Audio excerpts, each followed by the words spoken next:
The rain was hammering on the garage ceiling so loud I thought my own heartbeat was giving me away. I was pressed against this cold concrete pillar, trying to make myself disappear. 20 yards away stood Nikolai Volkov, a Mafia boss. His voice was calm. Low. Then a gunshot cracked through the air and echoed off every wall. My stomach twisted into a knot so tight I couldn't breathe.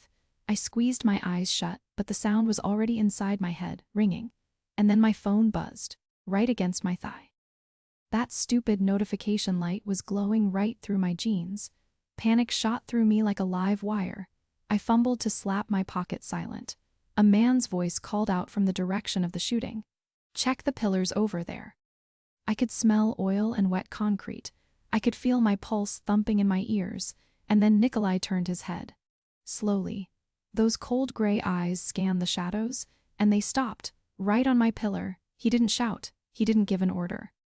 He just stared, right at the space where I was hiding. No anger on his face, just this, focused intensity. His hand rested lightly on his holster. I saw a tiny twitch at the corner of his mouth. That small sign of tension made my own fear spike. Then he pointed. 2 fingers straight at me.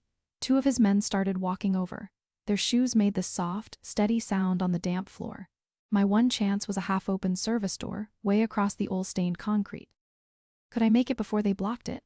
I crouched lower, muscles coiled tight, eyes fixed on that rectangle of dim light. But why did he point? Why not just tell them to shoot? I still had no answer for that. My lungs were still burning from the sprint through the rain. Every breath felt shallow, useless. I sank into the worn leather of my brother Elijah's armchair.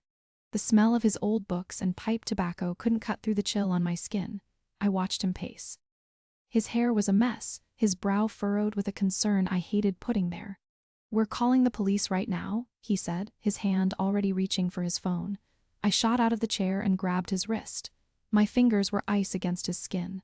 "No, his men are everywhere, Eli. The police can't watch you every minute of every day." My voice cracked. "I won't get you killed too." He looked at my hand on his arm and his face softened. He didn't put the phone down. Instead, he pulled me into a tight hug. I buried my face in his sweatshirt, let the solid feel of him steady me for just a second. "I can't lose you, Clara," he whispered into my hair. It was a balm and a curse all at once. Then his tone shifted back to the pragmatic law student I knew. "But the law is our only real protection here." I pulled back from the embrace. He was choosing his clean world of statutes over the bloody truth of mine. The thought sliced right through me. Love didn't change what he was. It only made leaving harder. Protecting him might mean walking out that door and never coming back. I wiped my cheeks with the back of my hand and took a step away from him. "I can stay tonight," I said, my voice flat. "That's all I'm asking. Don't call anyone." Elijah ran a hand through his hair, his eyes wide with a fear he was trying to master. "Fine, one night. But you have to promise me you won't go back to your apartment. We need a better plan by morning." I nodded. I put it away and got on with things. But what I'd seen in his eyes before he turned away, it refused to stay put. The pressure of Elijah's hand on my shoulder still felt like a phantom burn. Pushing open my own apartment door, I was hit by the sharp, clean scent of talcum powder hanging in the dark air. I'd broken my promise to my brother. I needed my passport. Every drawer in the living room was pulled out, dumped on the floor. My books were swept from their shelves. I moved through the wreckage on silent feet, my chest tight with a cold dread. I went straight to the bedroom closet. The small lockbox was gone from the high shelf. I turned and saw my half-packed overnight bag, still open on the bed. I'd left it there that morning. A man's low voice spoke from the bedroom doorway behind me. "Don't run."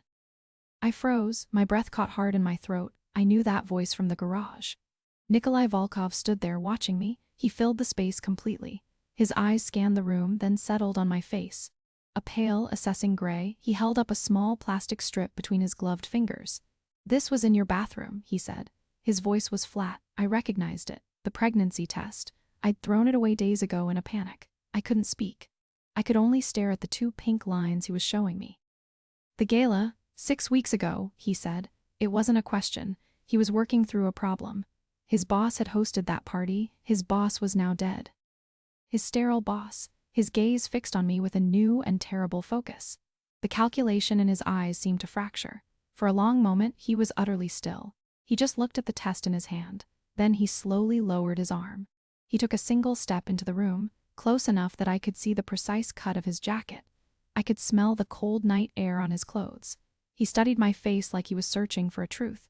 His own was unreadable again. But the silence between us was heavy and full. It was a space where everything had changed. He slipped the test strip into his pocket. He gave the ransacked room one last look. Then he turned and walked out. I heard the front door click shut. He left me standing alone in the middle of the ruin. The hook was in his pocket. The silence in that ruined apartment was still ringing in my ears. Why he'd taken the test and just walked away? I knew I wasn't going to like the answer. The cold feeling of that plastic strip was still burning in my palm hours later, standing outside Elijah's door. I caught the smell of old takeout from his neighbor's place.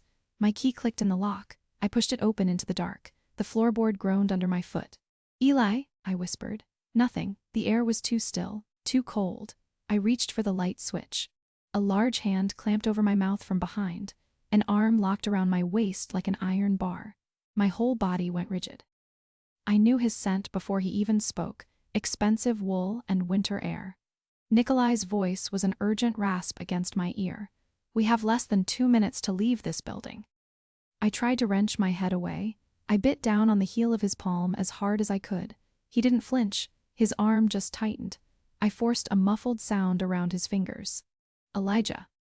His breath hitched, just for a second. "He is not here. That is the only reason your brother is still breathing." His world had almost killed me once. It would try again. I went still. I had to know Eli was safe.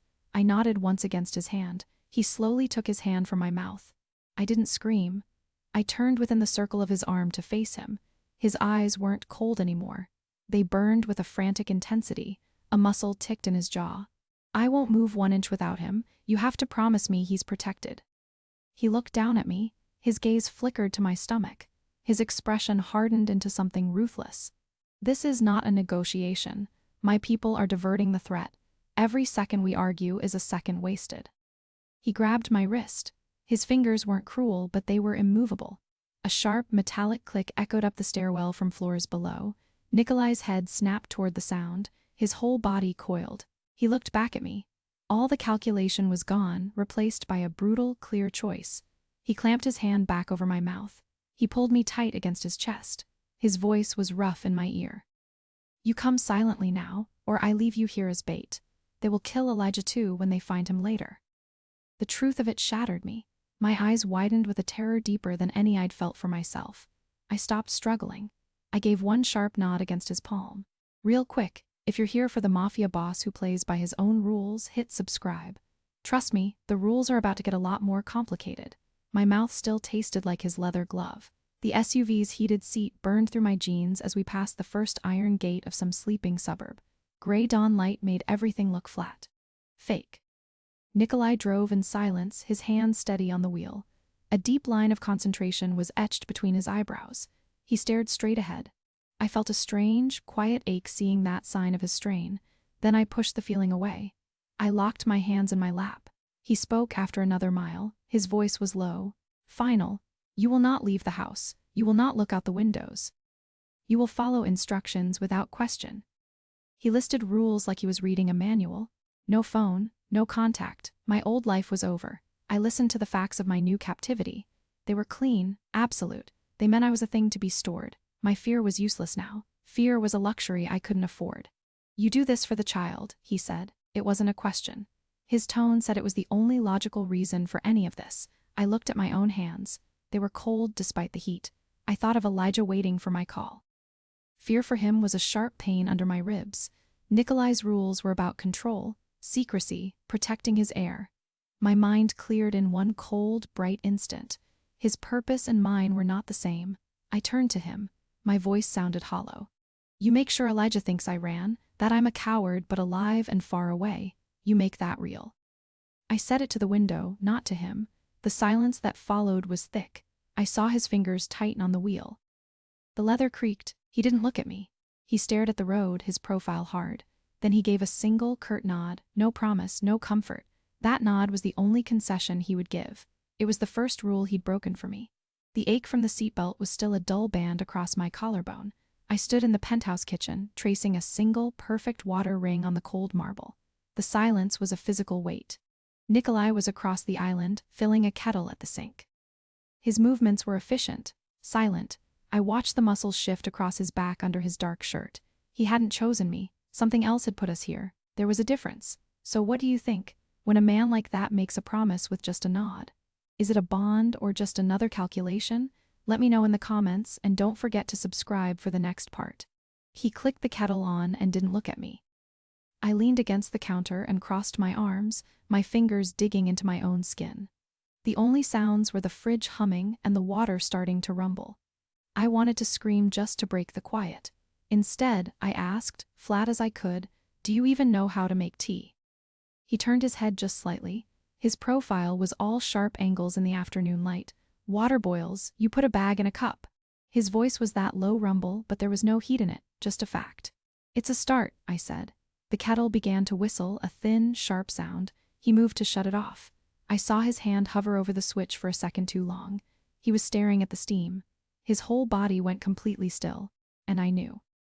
I knew right then why his hand had frozen over my mouth in the stairwell. It wasn't just to silence me, it was a reflex.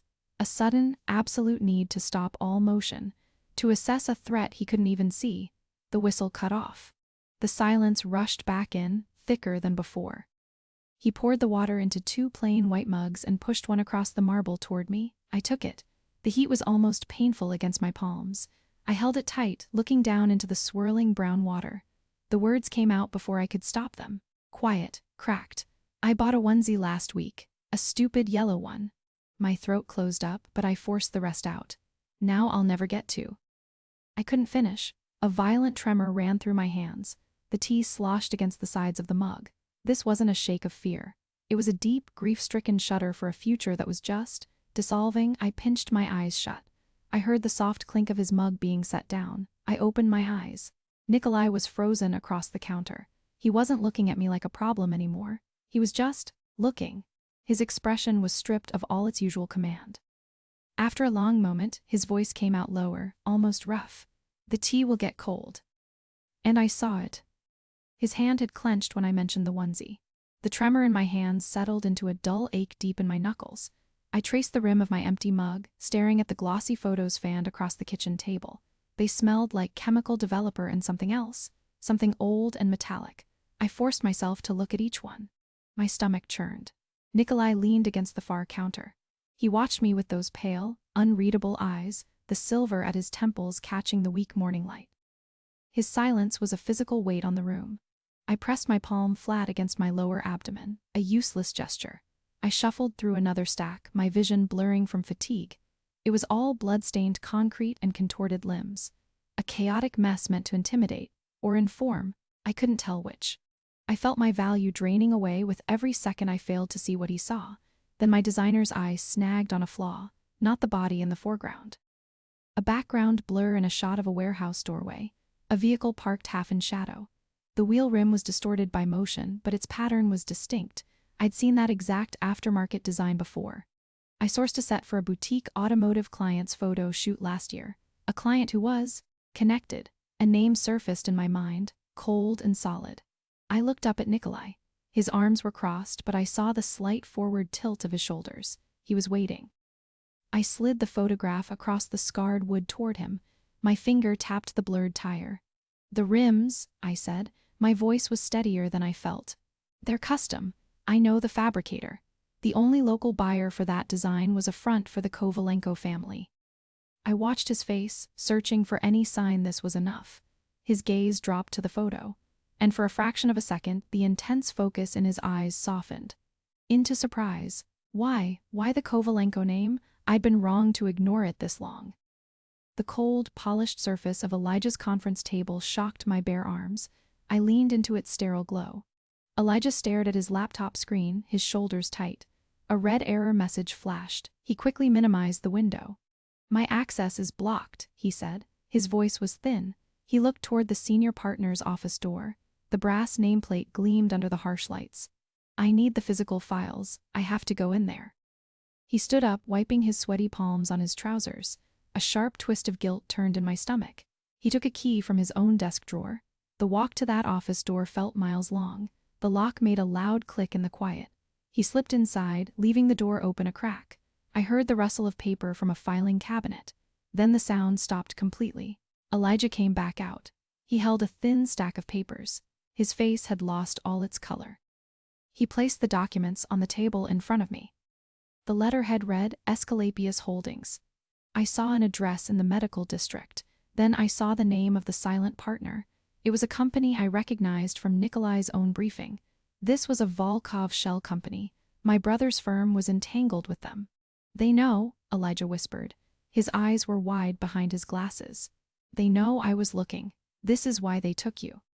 He went back to his computer and connected a small portable printer.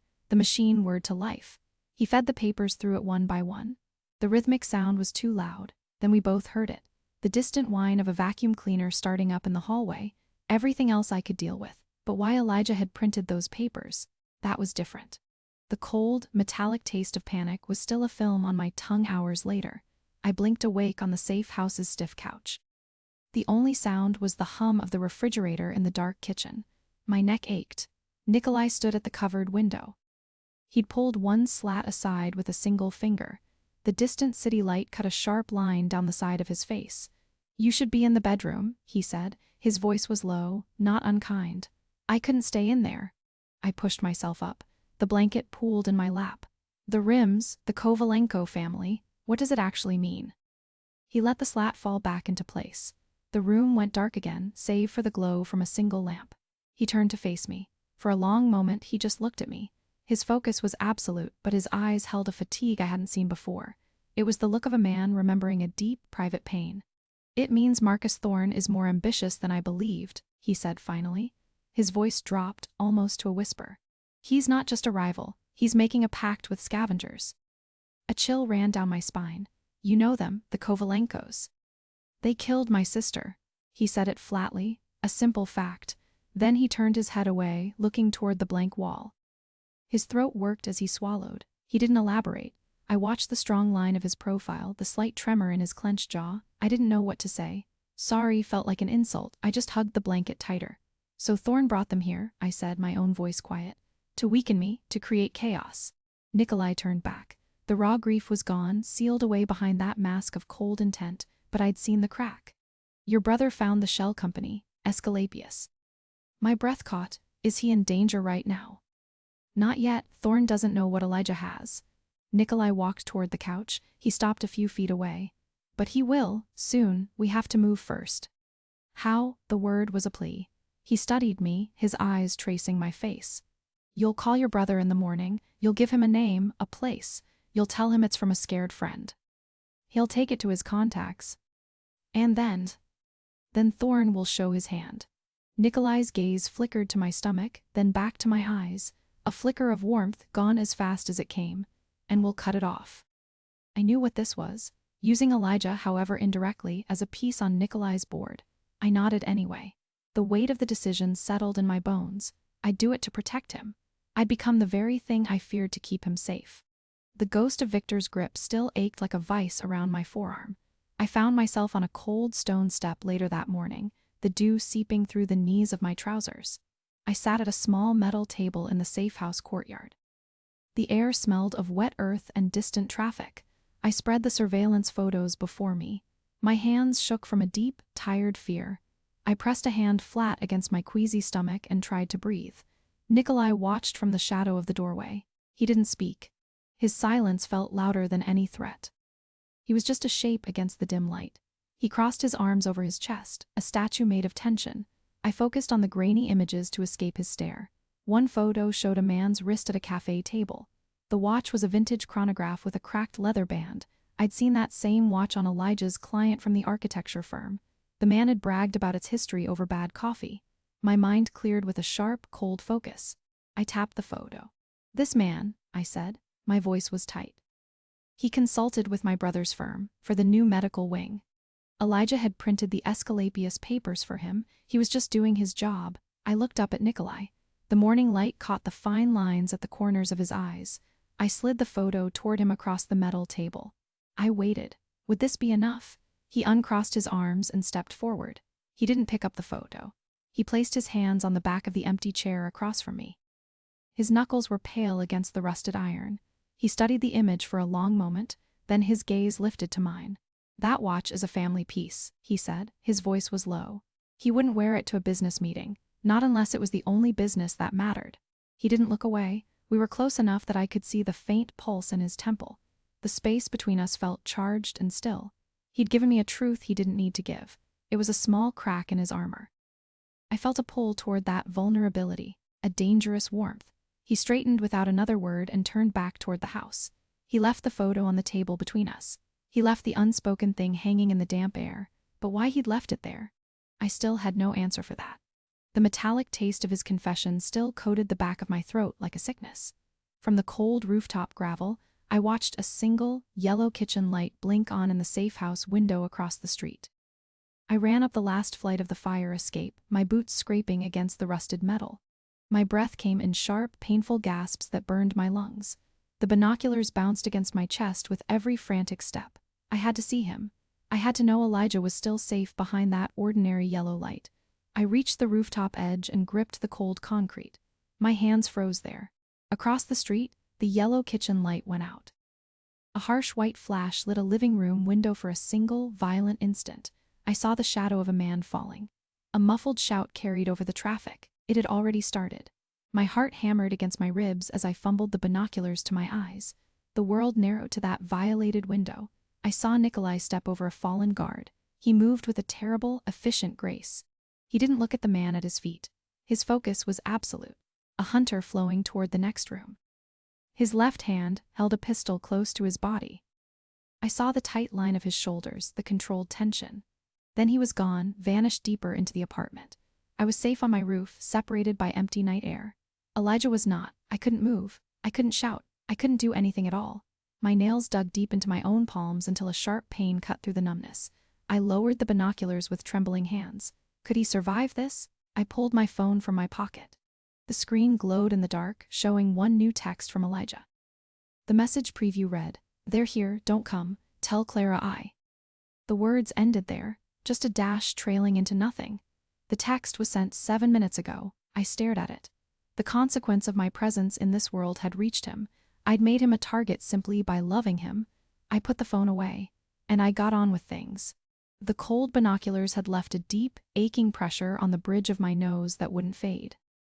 My boots crunched on shattered glass as I stepped over the safe house threshold. The air was thick with gunpowder and spilled whiskey. I found Nikolai in the kitchen. He stood blocking the doorway to the back rooms, his posture rigid.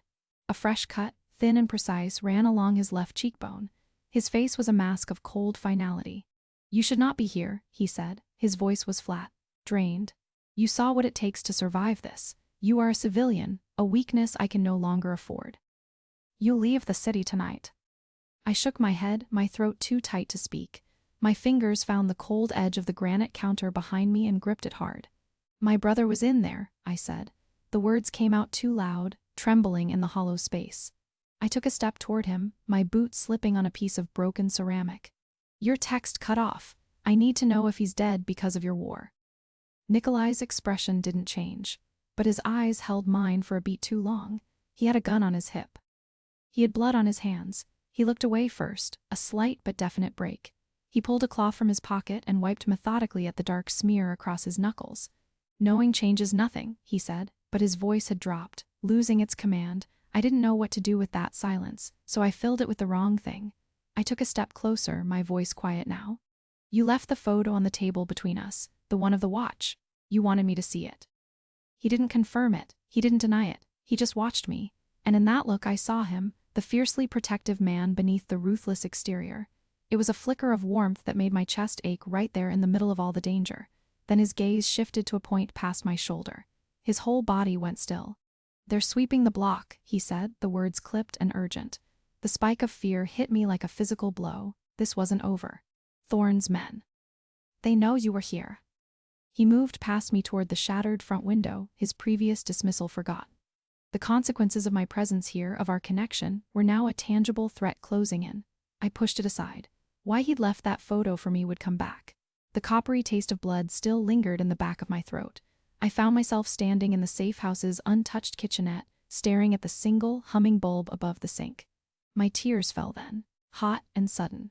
I wasn't crying about the gunfire. I wasn't crying about the bodies. I wrapped my arms tight around my middle, my shoulders shaking. The silence in the room was a heavy, dusty blanket. "He's just a teacher," I whispered into the quiet. Nikolai stood framed in the doorway. He checked his phone with a detached focus, the screen light washing over his face. "We will extract him," he said. His voice was flat, clinical, like he was ordering a package. I looked at him, and something in my chest cracked open. "Extract him?" My voice rose, raw and broken. "He's not cargo. He's my brother who reads poetry and burns his toast." I wiped my face with a rough, angry motion. The old linoleum under my feet felt gritty and cold. Nikolai put his phone down slowly on the counter. He didn't look at me for a long moment. His gaze was fixed on some point on the wall. My grief was a real thing in the room between us, thick and suffocating. He finally turned his head. His eyes held a quiet exhaustion I had never seen before. "My father was let go," he said. The words were simple, stripped bare. "I was told it was necessary." He pushed away from the doorway but didn't come closer. "The not knowing, Clara, it is a different kind of weapon." He moved toward the hall, then paused. "We will ascertain his status, not as a concession, as a tactical necessity." He didn't look back as he said it. The space between us hummed with the weight of his lie. And my own fragile hope. The weight of his lie in that silent kitchen. That wasn't going away. The echo of Nikolai's lie in that kitchen had left a hollow, metallic taste in my mouth I couldn't swallow away. Hours later, I stood in my apartment, the only sound the rustle of a pinned map's corner curling in the draft from the vent. I knelt on the worn carpet and laid out the photos from the raid. My hands weren't steady as I smoothed the curling edges. I placed the shipping ledger I'd taken from Elijah's office next to them. The cheap paper felt greasy under my fingertips. I forced myself to read each line. It listed shipments for a company called MT Holdings. My eyes jumped to the photos of Marcus Thorne, the city councilman with the polished smile. He stood before a warehouse in several shots. I found that warehouse address in the ledger's entries. I traced the matching numbers with my finger. My skin went cold. My breath came short. The dread was a solid weight in my stomach. This wasn't a guess. It wasn't a coincidence. It was proof. The respectable public official owned a key Volkov smuggling point. I let out a sharp, quiet gasp that echoed in the silent room. Someone in his world was always watching. This signature was the master key. I had done what Nikolai needed.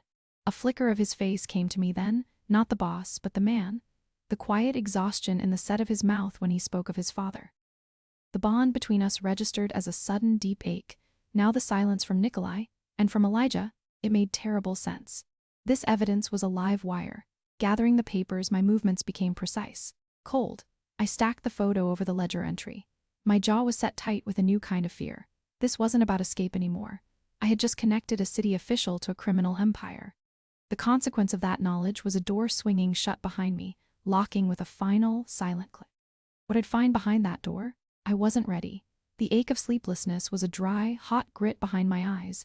I stood in the center of Nikolai's soundproof study. The new leather of the club chair released a scent like expensive decay. I threw the photos onto the polished desk in front of him. My finger stabbed the image of Marcus Thorne's signature. "Explain this," I said. My voice was flat and hard. "And tell me where Elijah is, right now." Nikolai didn't move. He looked at me, not at the evidence. His hands rested on the arms of his chair. The cut glass ashtray beside his elbow caught the light. "You should not have this," he said. His tone was a cold warning. He leaned back slowly. He studied my face with a focus that felt invasive. The faint, rapid pulse in his temple was the only thing that moved. "Is he dead?" My question cracked the silence between us. Nikolai didn't answer. His silence was a confirmation. A single tear tracked hot down my cheek. I let it fall. I pressed my palms flat on the cool wood of the desk and leaned my weight onto them. "You knew," I whispered. The weight of his lie in the silent kitchen settled between us now. He had used my fear. He had used my brother's life. He had calculated all of it. I straightened up to my full height. I met his glacial gaze without blinking. His own eyes held mine for a long moment. Then he looked down at the deed. He picked it up with careful fingers. "Elijah was taken by city-sanctioned cleaners," he said. His voice was low, quiet. "It was Thorne's order. The corruption is not in the system, Clara. It is the system." He set the paper down. "Your brother is alive. His location is unknown. Thorne now knows his investigation is compromised." He finally looked at me again. Something in his expression had opened, just a crack. It wasn't pity. It was a bleak and shared understanding. I had demanded the truth. The consequence was that I could never leave it, where my brother was being held. I wasn't going to like the answer. The echo of my own frantic pulse still hammered in my ears like a trapped bird. I stepped out onto the wind-whipped rooftop and tasted the city's exhaust fumes mixed with distant rain. The social club's rooftop was a barren square of asphalt. Nikolai stood by the low wall, staring at the skyline without seeing it. I walked to the opposite side and leaned my back against a vent. The metal was still warm from the day's sun. We stood there in a silence that felt heavier than any argument. He turned from the view after a long minute. His movements were slow with a fatigue I'd never seen in him before. He walked to a small utility sink by the rooftop door. He filled 2 paper cups from the tap. He brought one over to me. His hand extended the cup, and our fingers did not touch. I saw a thin, white line across the back of his thumb. A clean scar, like a paper cut made permanent. The cash, the gun, the other scars, none of it was normal. Yet this one seemed oddly mundane. "My sister did that," he said. His voice was flat. "She was 6. She grabbed a letter opener I was hiding from her."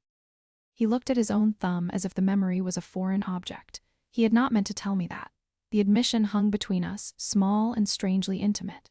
It was a piece of a person, not a boss. He didn't move away. I could see the faint lines at the corners of his eyes. I could hear the quiet rhythm of his breathing. The space between us was less than an arm's length. It was filled with everything we could not say. I held my cup with both hands to keep them still. He was close enough that I could have reached out. I did not. The consequence of that touch felt larger than the city below us, and that one question kept pulling at me. Why hadn't I touched him when I could? The cold from the rooftop wind was still a sharp ache deep in my bones. I shifted on the van's hard metal floor, my knee brushing against a bundle of greasy cables. The door slid open with a metallic shriek. Nikolai shoved a man inside, Detective Miller, in a rumpled suit. He stumbled and caught himself against the wall. His face was slick with sweat under the single bare bulb. Nikolai followed. His movements were efficient, cold. He didn't even look at me, crouched in the shadows. He slammed Miller against the van wall and pinned his wrist high on the metal. The detective let out a choked gasp. The air smelled like stale motor oil and old fast food. "You have 5 seconds, Nikolai said. His voice was low, devoid of all warmth. "Who runs Thorne's cleanup crew inside the 12th? "I don't know anything," Miller's voice cracked. His eyes darted toward me, wide and pleading. I saw the raw terror in them, the kind that spoke of threats against more than just himself. My chest tightened. That protective fear was so familiar it was like a reflex. I stood up, my legs stiff from the cold floor. I stepped between them. I held up the manila folder from my bag. "Look at this," I said, my voice urgent but calm. I opened it to a photo of a little girl with pigtails leaving a school. "Your daughter, Sophie. We know her route. We know her teacher's name." I saw Nikolai's gaze flick to me, a flash of warning in his tired eyes. I ignored it. "We are not your problem right now. Thorne is. Give us the name and this disappears." Miller's eyes went wide. He stared at the photo. His breath came in short, sharp pulls. A tear traced a clean line through the sweat on his cheek. He slid down the van wall until he was sitting on the floor, his head falling into his hands. His shoulders shook. The greasy cable bundle pressed against his leg. "He'll kill my family," he whispered into his palms. "He will," Nikolai said, his tone flat. "Or I will. Your choice is who walks away from this van." The detective lifted his head. His face was broken, pale. He looked at me, not Nikolai. "Captain Bryson," he whispered. "He runs evidence lockup. He makes things disappear." He swallowed hard. "What now? What do I do now?" Nikolai cracked his knuckles. A sharp, deliberate sound in the confined space. His expression was unreadable, but a muscle in his neck jumped. He was furious. Not at Miller. At me. The phantom pressure of Nikolai's forearm against my throat still echoed in my tightened windpipe. I slid into the cracked vinyl booth. The cold grease of the tabletop seeped through my sleeve. The diner was empty except for an old man at the counter. The air smelled of burnt coffee and lemon cleaner. Nikolai, the man who had kidnapped me, slid in across from me. He placed 2 mugs of black coffee between us without a word. I stared at the oily surface of mine. I scrubbed my palms against my thighs under the table. The feeling of Miller's terrified gaze would not leave me. My skin felt tight and dirty. I watched Nikolai's hands as he lifted his mug. His movements were precise, but the steam from the coffee fogged the window beside him. He didn't look angry anymore. He looked through the fogged glass into the dark parking lot, and his eyes held a deep, weary exhaustion I had never seen before. "My sister made a deal like yours," he said quietly. His voice was low and rough. He didn't turn his head from the window. "She thought she could bargain with a man who had compromised morals. She offered him a future, just like you did." He took a slow drink. "It bought her 6 months of safety, then it got her killed. His world had almost killed me once. It would try again." Our shoulders weren't touching, but the narrow booth brought us close. The faded floral vinyl pressed against my arm. I could see the pulse in his temple, a slow, steady beat. I didn't pull away from the shared warmth of the confined space. He finally turned from the window and looked at me. His gaze wasn't commanding. It was an open question. "That is the calculus," he said. His voice was flat. "You offered Miller a future. I would have offered him a quicker death." He set his mug down with a soft click. "Because of your deal, he is now an active liability. To protect that asset, I will delay moving on Bryson. We find Elijah first." He was prioritizing my messy morality over his tactical speed. The concession hung in the air between us, heavy and unspoken. I understood the cost. I had no words to match its weight. That question, why my hands had stopped shaking the moment he looked at me, sat there like something unfinished. The diner coffee left a bitter, metallic taste that lingered in the back of my throat. I stepped onto the grit of the parking garage rooftop just as a pre-dawn wind carried the sharp scent of industrial antiseptic from below. Nikolai Volkov, the man who had once been my captor, stood waiting by the ledge. He handed me the binoculars without a word. I raised them. I scanned the 2 buildings across the wide service road. The Escalapius facility was a sterile white block. The Kovalenko warehouse was stained gray concrete. My stomach sank. Men in dark tracksuits walked lazy loops around the warehouse perimeter. Other men, in crisp black polos with security badges, moved with military precision around the medical lot. They did not acknowledge each other. I handed the binoculars back to Nikolai, and my fingers brushed his. His hands were steady, but I saw a faint tremor in the muscle along his forearm. He studied the scene for a long moment, his profile a hard silhouette against the bruise-colored sky. "Kovalenko's thugs and Thorne's security," he growled. He pointed toward the groups. "The tracksuits are low-level muscle. The polos are city contracted, Thorne's clean muscle. They are not supposed to work together." His voice was a low rasp of pure frustration. This was the forbidden consequence laid bare. The corruption wasn't hidden anymore. It was a joint operation in the open air, and that made any direct approach impossible. I forced myself to look past the guards to the basement windows of the medical building. My blueprints showed a sublevel for bio-waste processing.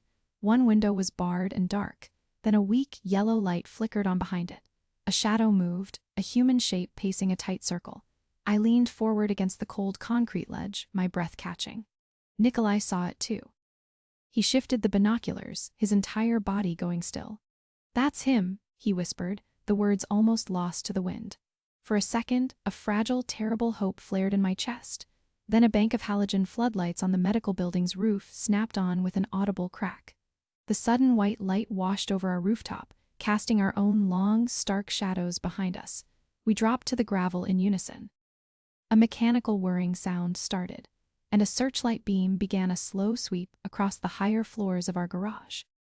Nikolai's body was a tense barrier beside me. In the harsh light, the lines around his mouth held a deep weariness.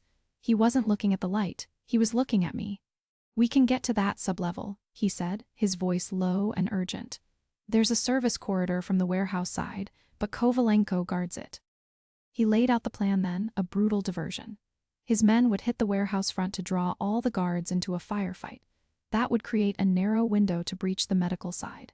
The getaway car would have to wait here, in this garage, close to the chaos. He didn't say I would be in it. He didn't have to.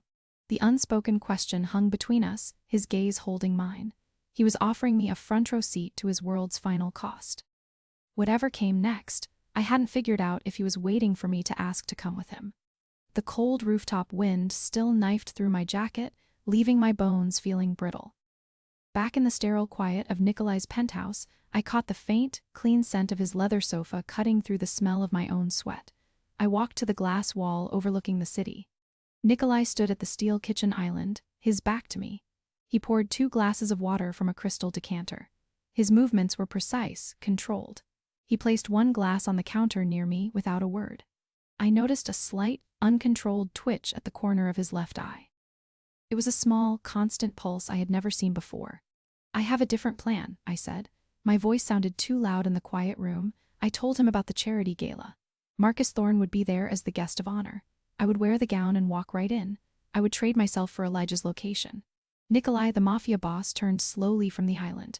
His pale blue eyes were not cold. They burned with a sudden, terrifying intensity. "No," he said. The word was flat and absolute. I argued that his war would get Elijah killed. He took a single step toward me. "You think this is a war over territory? A business dispute?" A raw, unfamiliar tremor roughened his voice. "Thorne runs a procurement network," he said, his gaze fixed on a point past my shoulder. "They call it the Red Line. It supplies specific appetites." He swallowed once, a hard motion in his throat. "My sister Anya was 17. She was groomed by a recruiter with city badges." His hands clenched at his sides. "I found the man who took her. He said they called her a line item. He said Thorne's cleaners made the problem disappear." He looked at me then. The fury in his eyes was so vast it felt like a physical force. "I will burn this city to cross that red line, but you will not be part of the kindling." I understood his motive then, and it horrified me. My chest ached with a sudden, fierce pain. He had a gun on his hip and blood on his hands. Yet in that moment, I didn't feel afraid of him. I felt a terrible, shared grief. I reached out my hand, not to touch him, but as a gesture, a plea. He looked at my offered hand. His own remained fists. "Your plan sacrifices my brother to your vengeance," I said. My voice was steady now. His hands did not shake. He had given his truth, and I had given mine. The distance between us was only a few feet of polished concrete, but it felt impassable. But why my hand had reached out toward a clenched fist, I still had no answer for that. The echo of his shout was still a cold, metallic taste on my tongue. I stepped onto the deserted rooftop terrace, where the city's light show pulsed silently against a vast, starless sky. The wind carried a thin, sharp scent of ozone from the neon signs below. I found Nikolai Volkov, the man who had confessed his war was for a lost sister, standing at the far rail. His back was to me, his shoulders a rigid line against the glittering grid. I walked toward him, my steps quiet on the chilled concrete. He did not turn, but I knew he heard me. I stopped a few feet away, close enough to see the tension in his neck. He spoke first, his voice low and stripped of its usual command. "She painted my nails blue once." I saw his hand, resting on the rail, flex open and then close. It was a slow, deliberate motion, like he was trying to hold the memory itself. "I had a meeting with the heads of 3 families that afternoon. I did not remove it." He gave a short, quiet sound that was not a laugh. "My father was furious. Anya thought it was the funniest thing she had ever seen." This was the vulnerability, the crack. He hadn't planned to tell me this. A warmth spread in my chest, aching there. I didn't know what to do with his confession. I watched his profile against the lights, the unguarded slope of his brow.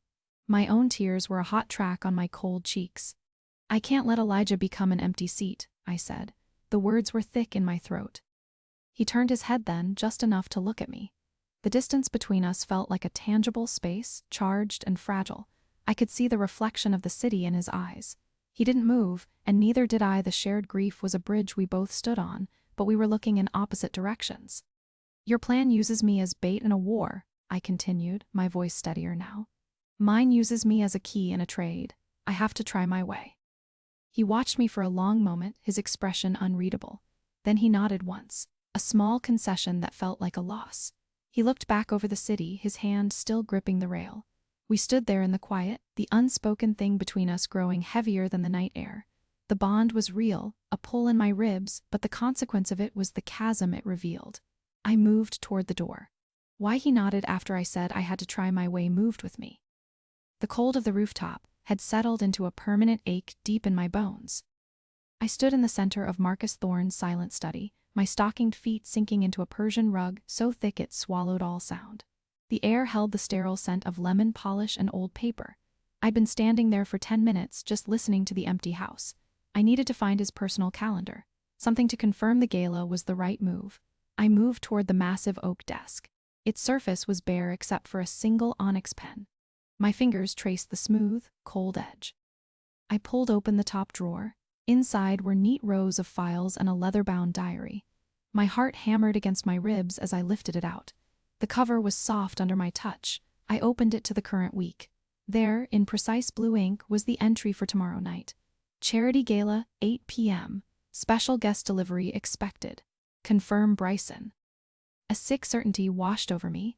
Elijah was the delivery. Someone in his world was always watching. I heard a floorboard creak upstairs. I froze, the diary heavy in my hand. I listened, my breath held tight in my chest. The sound did not repeat. It was just an old house settling. I let out a slow breath, my shoulders dropping an inch. I needed to focus. I flipped back a few pages, looking for any other mention of Bryson or Escalapius. My eyes caught on a different kind of entry, written in a messier hand. It was a list of names, all female, with dates and dollar amounts. At the bottom, circled, were the words, "Red line, Anya V. final payment." My stomach twisted. This was the trafficking ring. Thorne hadn't just facilitated it. He'd kept a ledger. The bedroom door opened behind me. I whirled around, the diary clutched to my chest. Nikolai stood in the doorway, his frame filling the space. He wasn't looking at me, but at the empty spot on the floor where my suitcase usually sat. His gaze swept the room, taking in the stripped bed, the absence of my things. Then his eyes found mine. The fury I expected wasn't there. Instead, his face was pale, his lips a thin, bloodless line. A single muscle in his temple pulsed with a slow, relentless rhythm. He looked utterly hollowed out. He stepped into the room, his movements slow and deliberate. He stopped an arm's length from me. He didn't reach for the diary in my hands. His eyes dropped to the open page I had been reading. He saw the list. He saw his sister's name. A terrible understanding passed between us, wordless and complete. I watched his hand, the one that had killed men, rise from his side. It moved toward my face, not in anger, but with a strange hesitation. His fingers stopped just short of my cheek, hovering in the air between us. I did not flinch. I remembered why my hand had reached out toward a clenched fist on a rooftop ledge. It wasn't to stop a fall. It was to bridge a gap. Now, in this terrible silence, the gap was an ocean. His hand fell back to his side. I pushed it aside. Why his hand had stopped short of touching my cheek would come back. My hand still trembled from crushing that note into a hard, paper ball in my fist. The gala's crystal chandeliers scattered light so sharply across the crowded room it hurt my eyes. I stood near a potted palm and clutched my event planner clipboard. The air smelled of expensive perfume and seared scallops from the passing trays. Marcus Thorne was at the podium giving his keynote speech. His politician's smile never wavered as he talked about civic duty. I scanned the edges of the room where security lingered. My borrowed pass only let me into the main hall and the service corridors. Every exit had a guard in a black suit with an earpiece. They watched the crowd with blank, professional faces. I needed to find a door they did not watch so closely. The catering kitchen entrance was my only play. I moved toward it like I was checking place settings. A security captain stood just inside the service hall, bulky, shaved head, talking into his wrist mic in a low voice. I pretended to study my clipboard. I caught only a few words. Package transfer to the lower archive in 10. Access code is still 5729er. My heart hammered against my ribs. The lower archive had to be the basement. I forced myself to turn and walk slowly toward the kitchen. It was a blur of stainless steel and shouting chefs. And there it was. A heavy metal door marked electrical, the only door without a guard. I waited. A server dropped a tray of champagne flutes with a loud crash. In the sudden commotion, I slipped across the room, keyed in the code, and slid through the door just as it clicked open. The stairwell beyond was dim and cold. It smelled of concrete dust and old wiring. The door swung shut behind me with a solid thud. I heard the distinct click of the locking mechanism. I turned and pushed. It didn't budge. A small red light glowed above the keypad on the side. The dread was a cold stone in my stomach. My entry had been too easy. I was now locked inside Marcus Thorne's trap. The cold imprint of that automatic lock still shivered between my shoulder blades.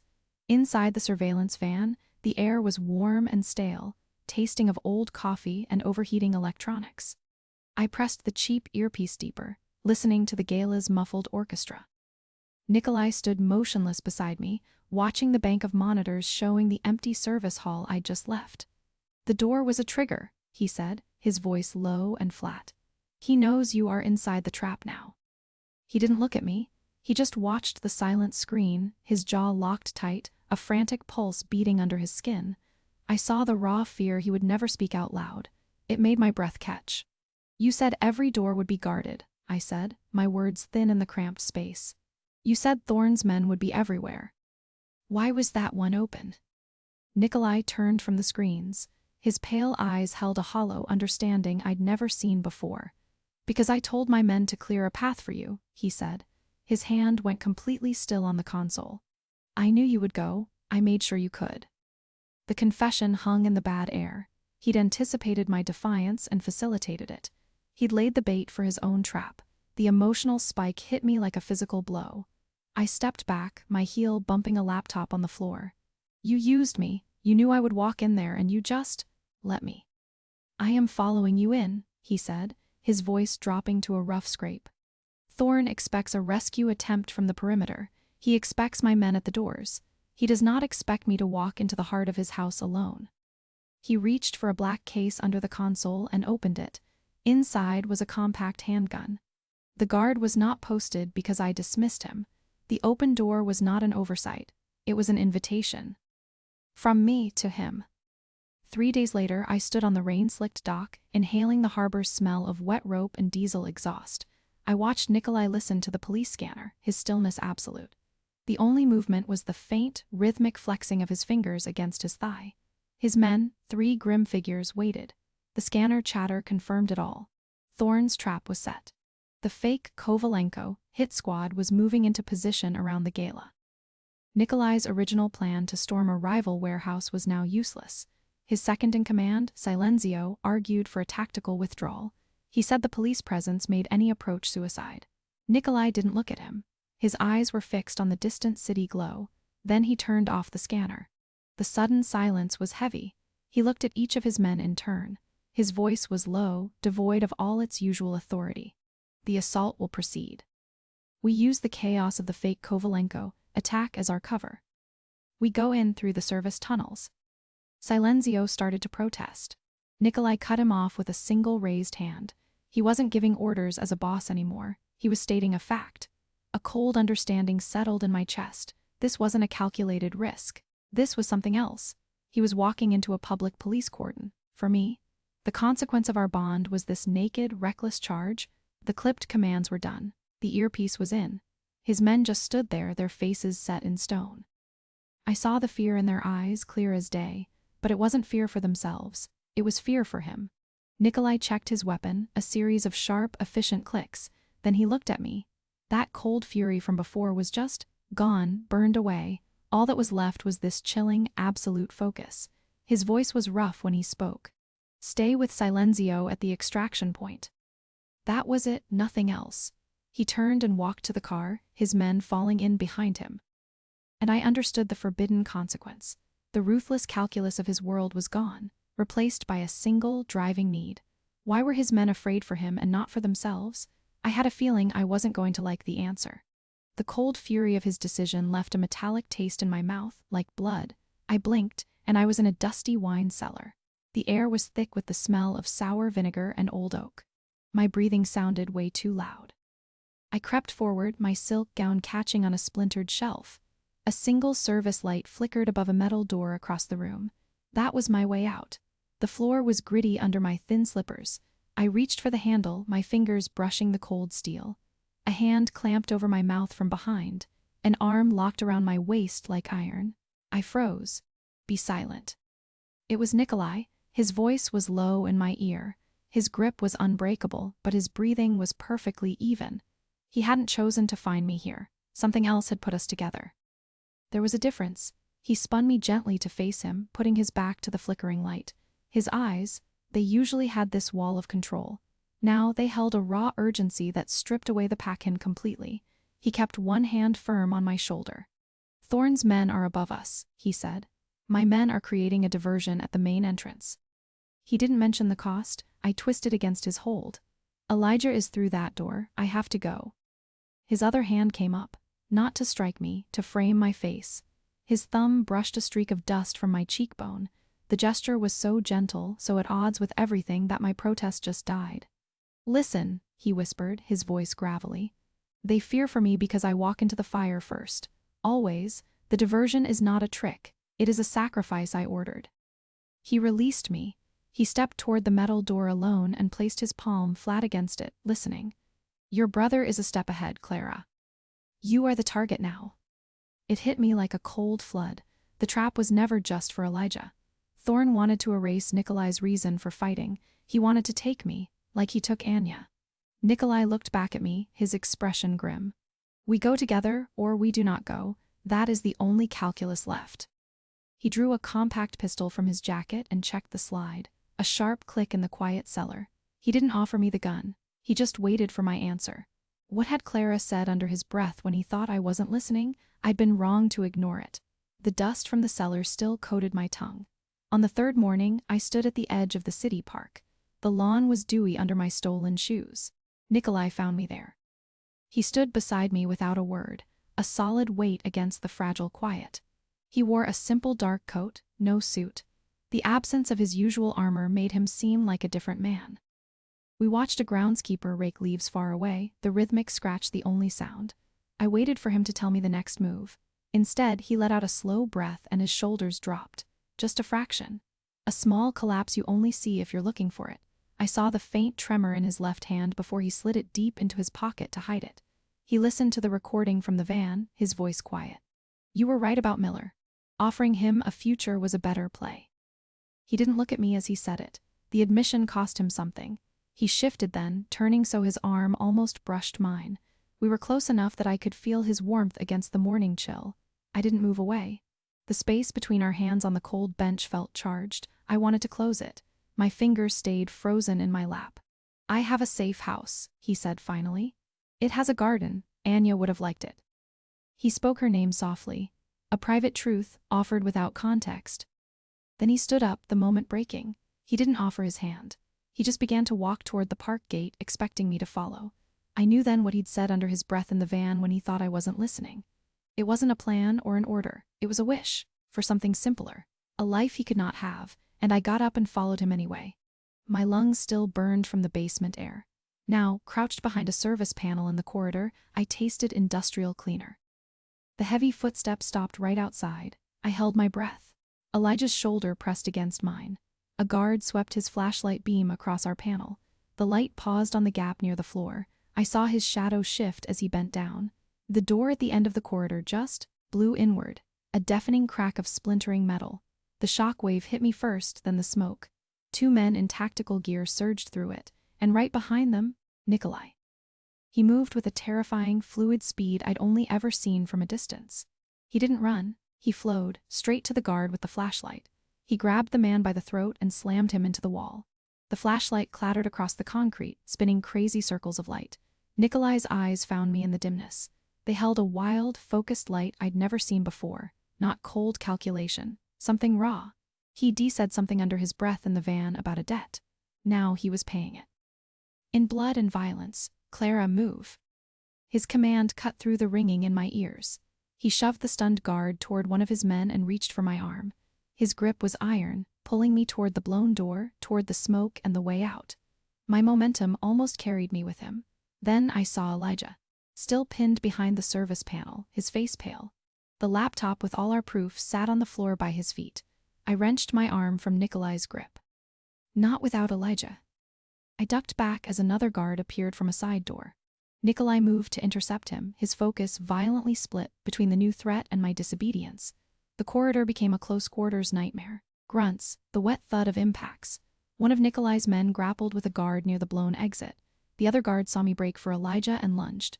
Nikolai was faster. He caught the man's wrist and twisted. A sickening snap echoed off the concrete.